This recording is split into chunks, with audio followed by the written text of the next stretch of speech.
Okay, guys, I wanted to return to this timeline because I wanted to make clear the timing of the two witnesses. Okay, so here we have the abomination of desolation, which Daniel places at the middle of the week, right? And then here we have trumpet one. And the abomination of desolation in the book of Revelation happens in chapter 6, and trumpet one happens in chapter 8.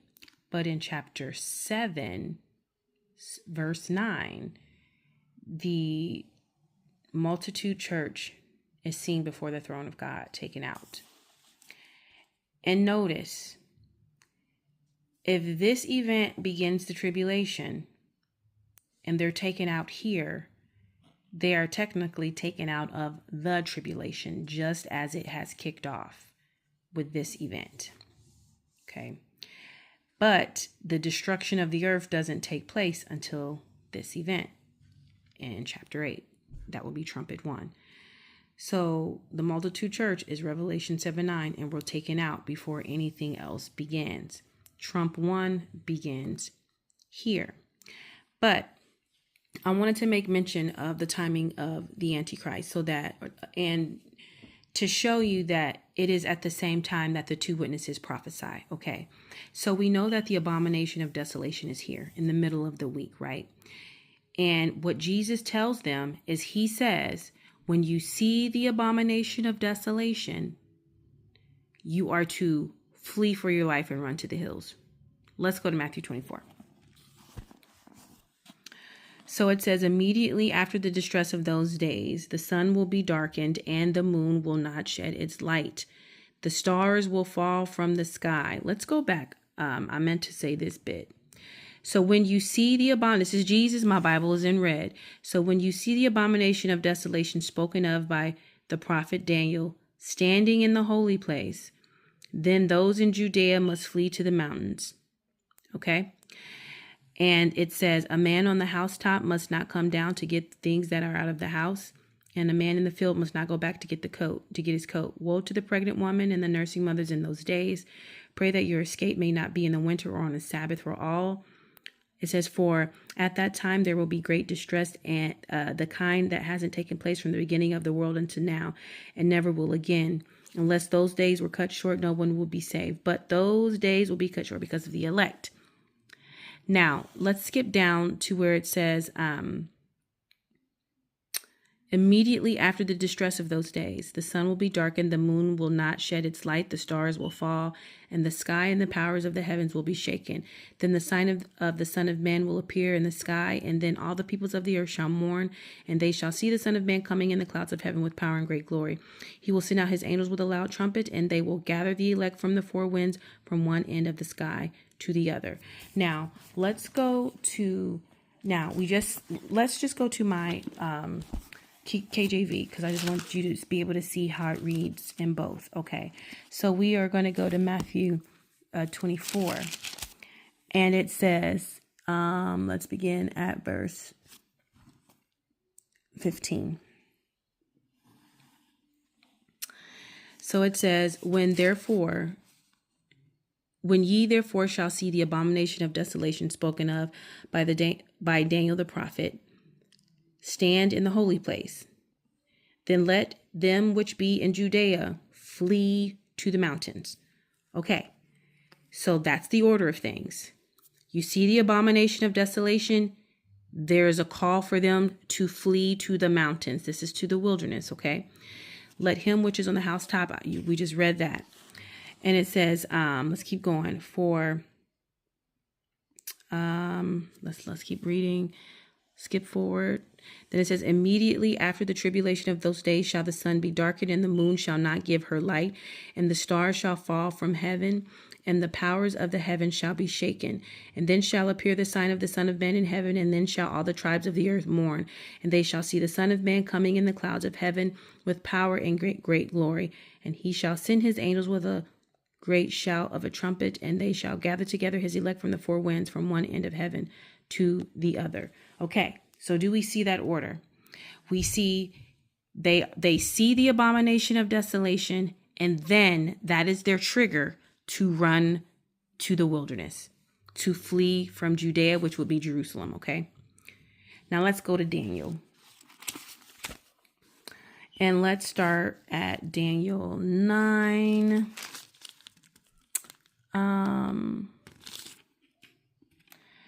And let's go to verse 26. Or let's start at 25. Know therefore and understand, everyone knows this, that from the going forth of the commandment to restore and to rebuild and to build Jerusalem unto the Messiah, the Prince, shall be 7 weeks and 62 weeks. That's 69 weeks. The street shall be built again in the wall, even in troublous times. And after 62 weeks shall Messiah be cut off, but not for himself. Okay. And the people of the prince thou shalt come. This to me is the Antichrist, the man of lawlessness.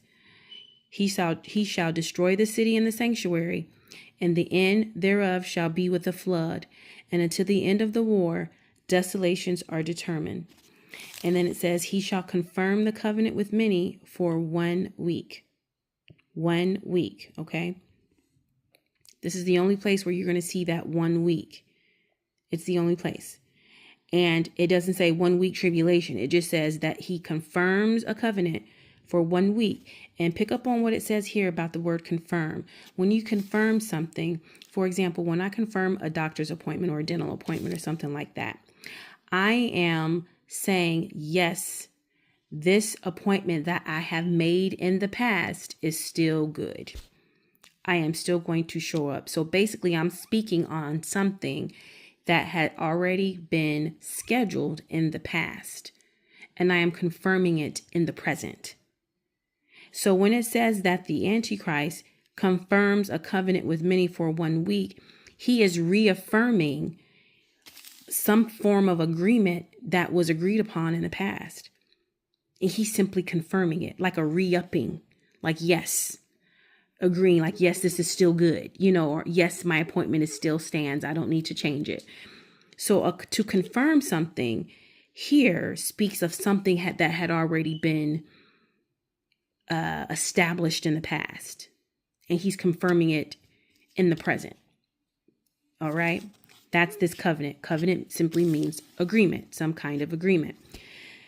And then it says he confirms a covenant with many for 1 week. And in the midst, which means middle of the week, he shall cause the sacrifice and the oblation to cease. And that is singular, not plural, not sacrifices, but oblation and sacrifice. That is singular. So it's speaking of a particular kind of oblation and a particular kind of sacrifice. Okay.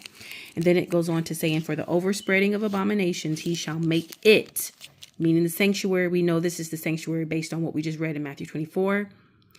And also what we're going to read here afterward. It shall make it desolate, even until the consummation, and that determined shall be poured upon the desolate. Okay. So where does Daniel put the abomination of desolation? In the middle of the week. In the middle of the week. Okay.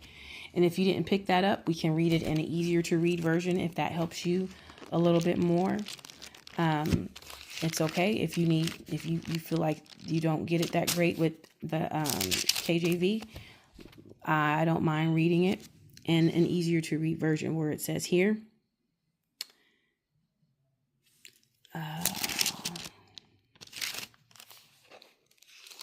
Sorry, guys. Okay. All right. Let's start down here. It says, after those 62 weeks, the anointed one will be cut off and will have nothing. The people of the coming ruler will destroy the city and the sanctuary. The end will come with a flood, and until the end there will be a war. There will be war. Desolations are decreed. He will make a firm covenant with many for 1 week. See how that meaning is changed a bit? Because to say he makes a firm covenant is quite different than saying he confirms a covenant.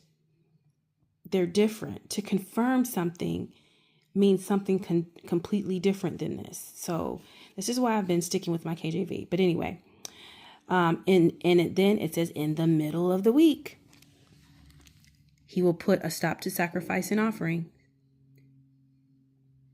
And the abomination of desolation will be on a wing of the temple until the decreed destruction is poured out on the desolator. Okay, so we're going to read some more in Daniel.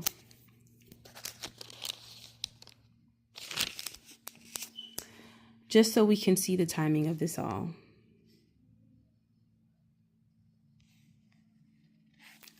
Let's go to chapter 11. Let's look at verse 30. For the ships of Kittim, or Shittim, however you pronounce it, shall come against him. Therefore he shall be grieved and return and have indignation against the holy covenant. So shall he do. He shall even return and have intelligence with them that forsake the holy covenant. Those that forsake the holy covenant are our apostates. And arms shall stand on his part. Arms means army. And they, his army, shall pollute the sanctuary of strength, and shall take away the daily sacrifice, singular. And they shall place the abomination that maketh the temple desolate, and the earth as well, but the temple. And such as do wickedly against the covenant shall he corrupt by flatteries. Those are apostates. But the people that do know their God shall be strong and do exploits. These people who know their God and shall do exploits. Who are these people? It's not the church. The church is already gone by this time, right? And these people who know their God, I believe, are the two witnesses and the 144,000. And they that understand among the people shall instruct many. Yet they shall fall by the sword and by flame, by captivity and by spoil many days. And when they shall fall, they shall be helped with, holpen means helped, with a little help. But many shall cleave to them with flatteries. And some of them of understanding shall fall, to try them and to purge, and to make them white even to the time of the end. But it is yet for a time appointed. And then the king shall do according to his will, and he shall exalt himself and magnify himself above every god. Now notice, the abomination of desolation happened first, and then all this stuff happens with these people of understanding. These people among the people who have great understanding. See that? Goes on to say, and the king shall do according to his will, and shall exalt himself and magnify himself, and against every god he shall prosper. And then it says, he shall not regard the God of his fathers. He shall magnify himself above all. All right. It says, thus shall he do in the most strongholds with a strange God. He's going to honor a strange God, which we know to be the beast of the pit, the dragon. He's going to divide up the land of Israel, right? And then, all right. So my point is to say, you see the order of things. So the abomination of desolation is in the middle. And trumpet 1 is here. And the witnesses are martyred in trumpet 7.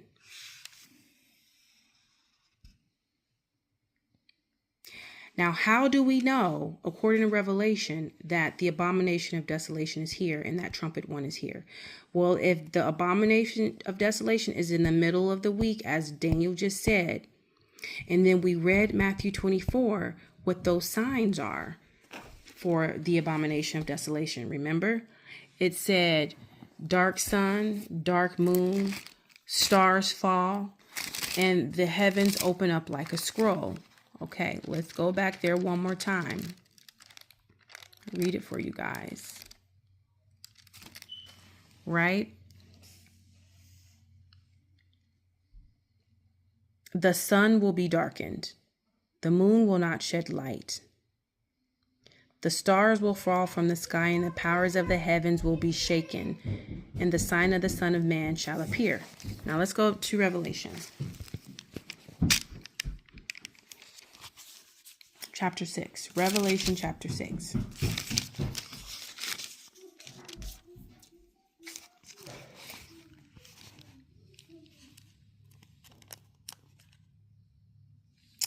All right, let's go to verse 3. And when he had opened the second seal, I heard the second beast say, "Come." Okay, let's keep reading. Let's skip ahead a little bit more. Let's go to verse 12. And I beheld when he had opened the sixth seal, and lo, there was a great earthquake. And the sun became black like sackcloth of hair, and the moon became as blood, and the stars of the heavens fell unto the earth, even as a fig tree casteth her untimely figs when she is shaken of a mighty wind. And the heaven departed like a scroll when it is rolled together, and every mountain and island were moved out of their places. And then the kings of the earth, and the great men, and the rich men, the chief captains, and the mighty men, and every bondman and free man, hid themselves in the dens and in the rocks of the mountains, and said to the mountains and rocks, "Fall on us, and hide us," their mourning, from the face of him that sitteth on the throne, and from the wrath of the Lamb. So they see something that causes them to mourn and cry out. They say, for the great day of his wrath is come, and who shall stand? So now it is saying, after they see these heavenly signs, that his wrath has come, and they see the Lamb, and they're mourning. So these signs are the same signs that we see in Matthew 24, just as Jesus is telling them to flee to the wilderness, right? Because they see the abomination of desolation. And Daniel puts the abomination of desolation in the middle of the week, right? Yes. Now, if this is the middle of the week, according to Daniel 9 and Matthew 24, that means anything that happens after this is after the middle of the week. If this is the middle of the week, that means anything that happens afterward is second half. Well, what happens afterward? Well, we already mentioned that we see the church in Revelation 7:9. That happens afterward. So let's go there. And it says, after these things, I saw 4 angels standing on the 4 corners of the earth, holding back the 4 winds of the earth, that the wind should not blow on the earth, nor on the sea, nor any tree. And I saw another angel ascending from the east, having the seal of the living God. And he carried with a loud voice to the 4 angels. And he cried with a loud voice to the 4 angels, to whom it was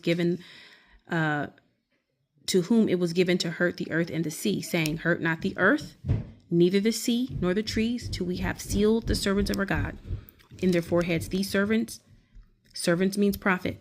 Servant the prophet. Some passages say in some translations, but servant means prophet. These are the 144,000. They are from the nation of Israel. So this is not the church. Period. Okay. So it says, and I heard the number of them that were sealed. It goes on to name 12,000 from each tribe. And then it says, after this I beheld, and look, a great multitude, which no man could number, of all nations and kindreds and people and tongues, stood before the throne and before the Lamb, clothed with white robes and palms in their hands, and cried out with a loud voice, salvation to our God, which sitteth upon the throne and upon the Lamb, and unto the Lamb. So they have just been saved, right?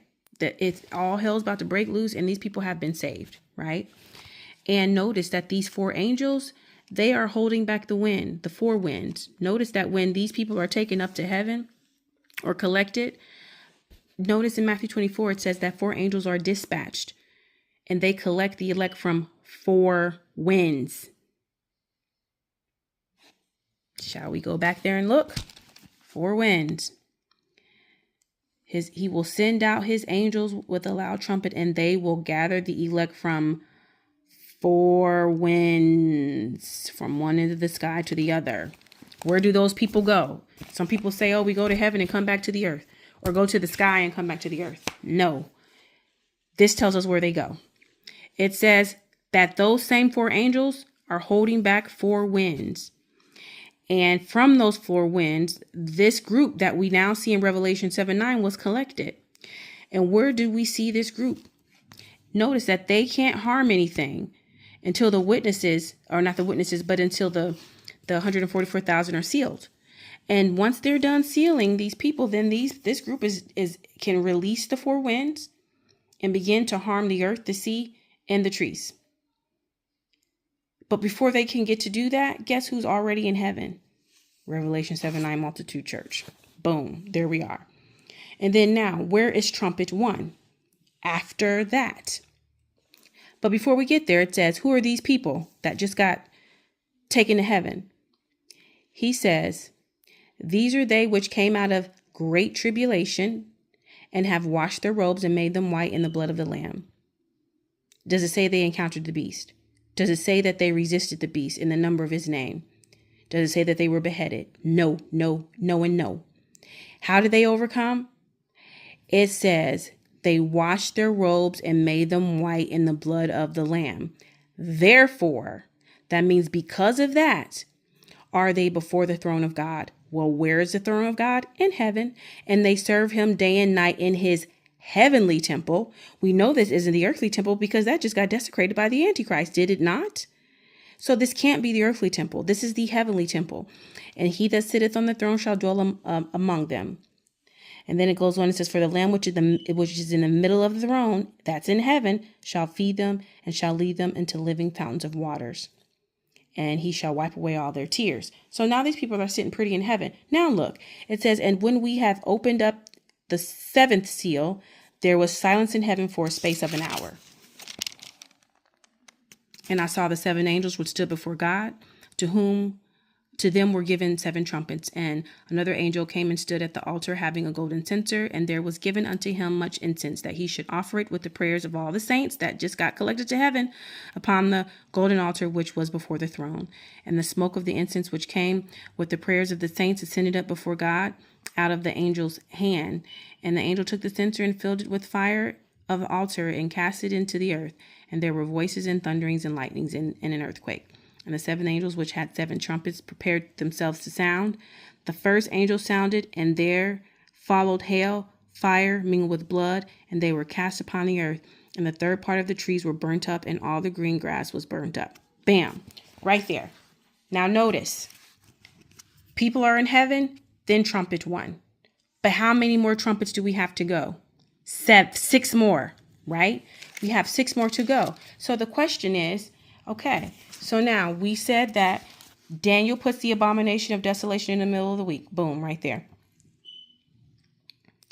And then trumpet 1 is right here after the abomination of desolation.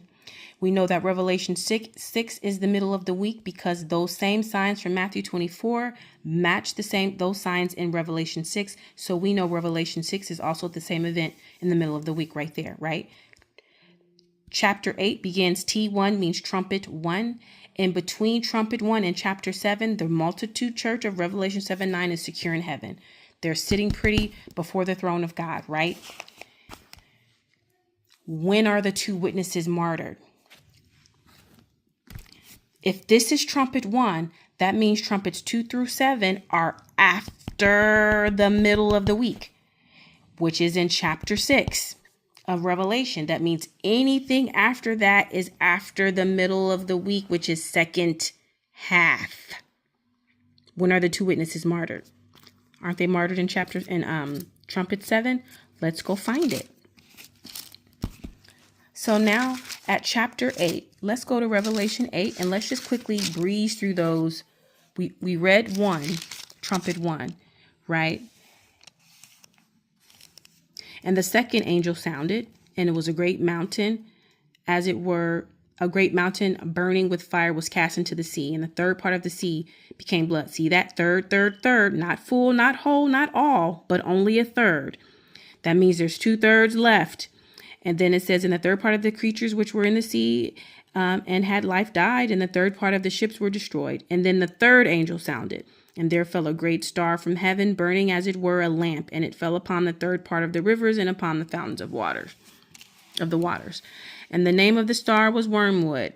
Okay, let's skip ahead. It says, and the 4th angel sounded, and a third part of the sun was smitten, and a third part of the moon, and a third part of the stars, so as the third part of them was darkened, and the day shone not for a third part of it, and the night likewise.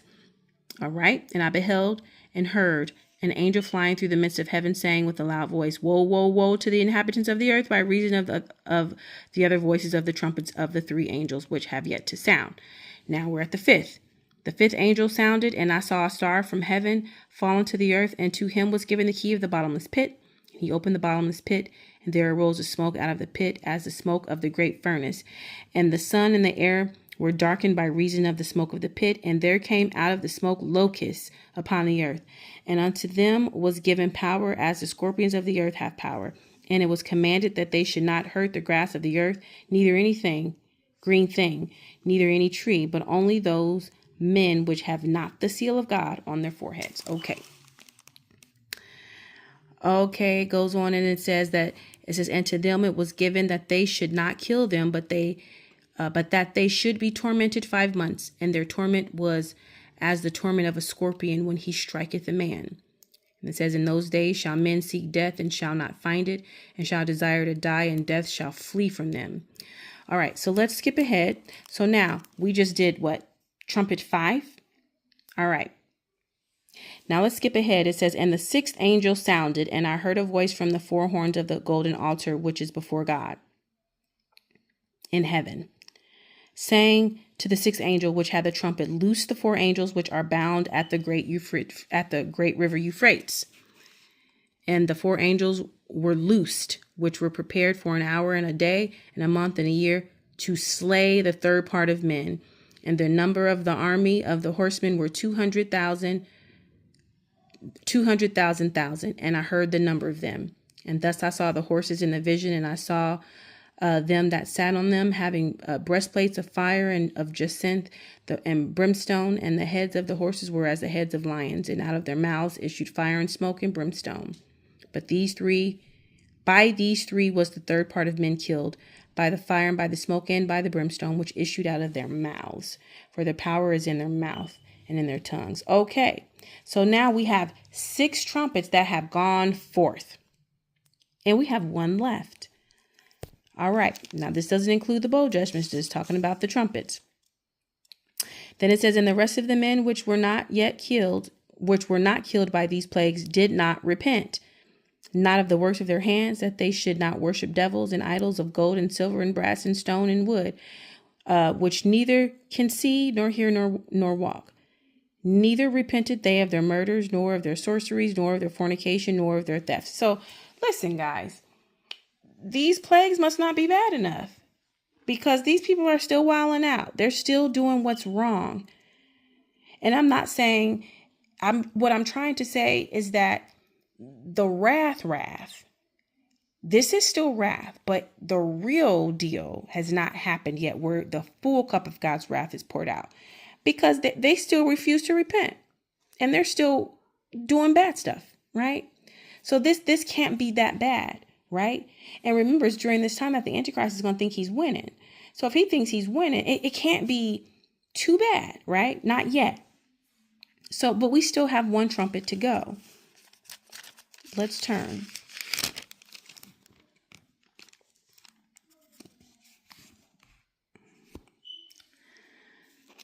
Okay, let's find it.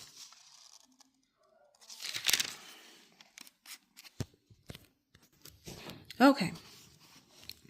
So now it says, and the seventh angel sounded, and there was great voices in heaven saying, the kingdoms of the world will become the kingdom of our Lord and of his Christ, and he shall reign forever and ever. Okay, so this is where the 7th trumpet is sounded. And it's right here in chapter 11. But notice, before that, the 2 witnesses die. Right? Chapter 11, it says, these 2 prophets tormented them that dwelt on the earth. After 3 days and a half, the spirit of life from God entered into them, and they stood up on their feet, and great fear fell upon them. So, if this is trumpet 7, that means the witnesses are killed in trumpet 6. Let's go to our timeline, guys. If the abomination of desolation is in the middle, and the first half is back this way, right? Anything after the middle point, which we establish is Revelation 6, it has to be this way, which is second half.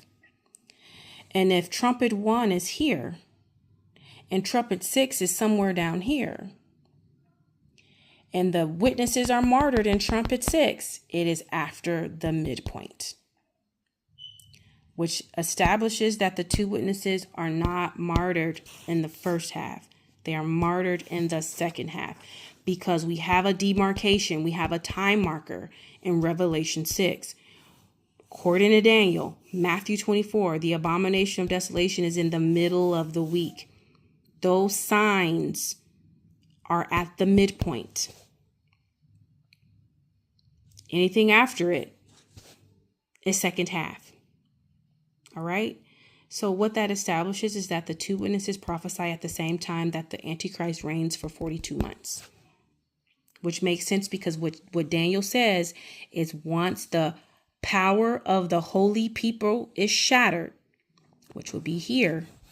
This is the end of the trumpets. It says all the things in the vision that Daniel saw would be completed. And included in that vision was the end of the beast, the end of everything. All of the things were supposed to be done. Okay? In the vision. Everything in the vision was supposed to be done. So that means it's at the end. Their deaths mark the end of it all. And the fleeing of the woman to the wilderness marks the beginning of it all. Remember, when the woman flees, she flees at the abomination of desolation for 1,260 days. Listen, guys, I need y'all to just think about basic math. Okay? There are some people who read Matthew 24 and will say, oh, no, see, that's at the end. No.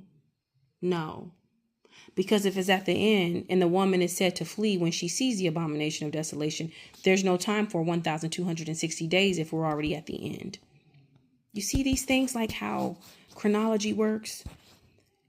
You see the abomination of desolation flee to the wilderness. And how long does she hide in the wilderness for 1,260 days? And she doesn't come out of hiding until the Antichrist time to reign is over. So that it can't be here. It can't be first half. So her fleeing to the wilderness begins the 1,260 days, and the martyrdom of the witnesses ends the 1,260 days. Those are our time markers. See that? And this also teaches us why Matthew 24 is not at the end. It's at the beginning. Because Daniel already gave us the time marker. He says the abomination of desolation is in the middle of the week. Jesus says, when you see it, run. That's the beginning. Even when it says after the distress of those days, that distress is the abomination of desolation, not this. The abomination of desolation is the distress event. Right? Yes. Right. Because there's 1,260 days to go. Right. Okay. So it's just a matter of finding those time markers, and you'll be able to place things exactly where they are supposed to go. Do not fall into the trap of guessing. Go to the Bible and look for chronology markers, time markers that help you pinpoint where you are in the timeline. Don't guess. Don't say, well, this makes sense and that makes sense, or this. Don't do that. Just go to the book and find the time markers and plot them on your timeline. And then that will let you know where you are. And then that will tell you what can be and what cannot be because of those time markers. So we have our time markers and we know what happens after that. See how that works?